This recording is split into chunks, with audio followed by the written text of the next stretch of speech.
So, you know, but what are we going to do? Like, we can't trace back the books that were used in 1955.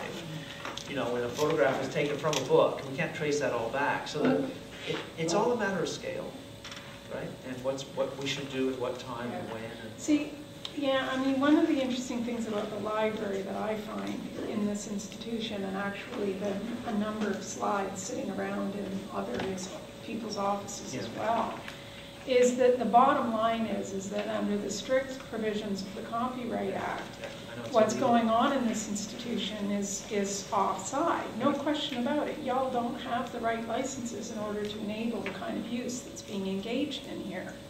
And therein lies the rub. And that is that the creation of art demands a certain level of openness and access. And that's where we get into this problem of balancing the openness that's necessary for creation at the same time as how do we enable individual artists to benefit from it, particularly in an era when industry and technology are conspiring against individual control in a funny sense, and making, and it's going to, you know, I mean, I was sitting there talking to a photography prof, and they had like reams of Meiselas's work, and I'm like, oh my God, you know, we could just be sitting here, you know, bring it on, you know. Meiselas would be, you know, quite inflamed if her work was showing up in various ways. There's risk management though. The library's never going, we'd be nuts to digitize that and put that on the open web and be like, hey, look at all the stuff we, like over 20, 30 years we took slide photos of from books. Oh, for everyone! And yeah. Well, I'll give you management as well. I'll give you a personal example.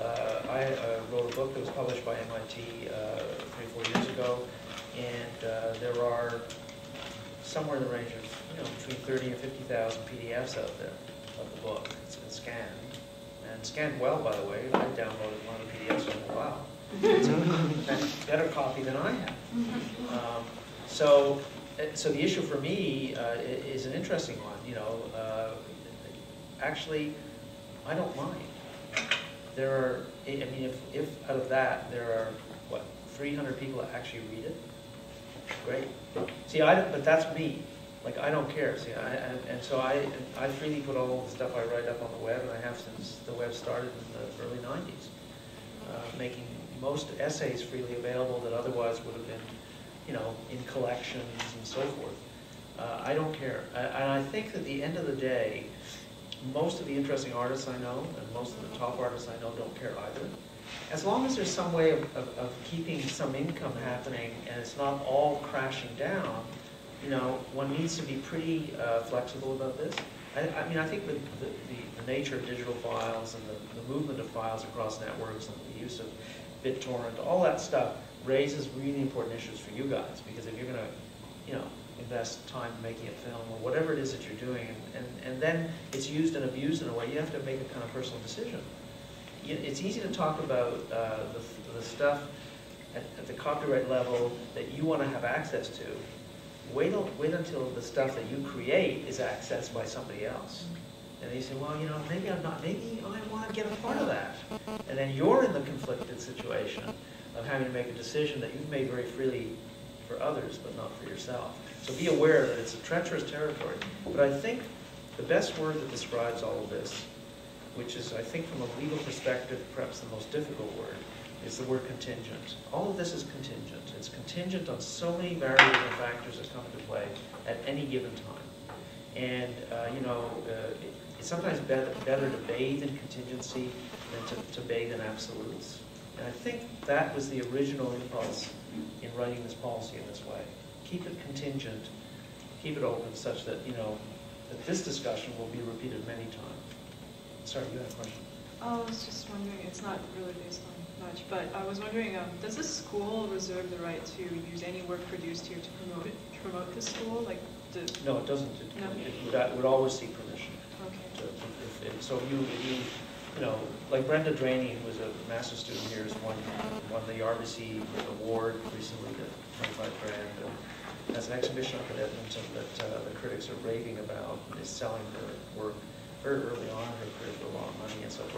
so we asked her, can we use one of your images to promote the school? And she said, of course. So, but it would never be used without your permission. I think, like, akin to that is that if you look at the new view books that are going to be made up, they have forms that you sign your permission for them to use your We're work. very conscious of the I fact seem to that have that's some important. kind of vague memory of like signing off on something. It might have been an SFU. Grad show.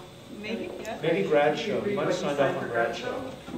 That you know that you're going to put your stuff. Now I'm on the spot, I have a really Yeah. bad No, memory. generally there's a lot of, generally there's a lot of discussion about this because, in fact, some of the publicity materials, some of the online stuff, but we never use student work without requesting permission to use it. Absolutely. So it's about 1:30, I believe. You have to Yeah, I have another meeting. run, sorry.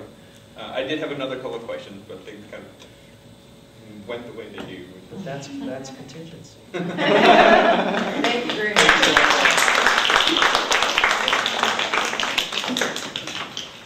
You guys want to get set up?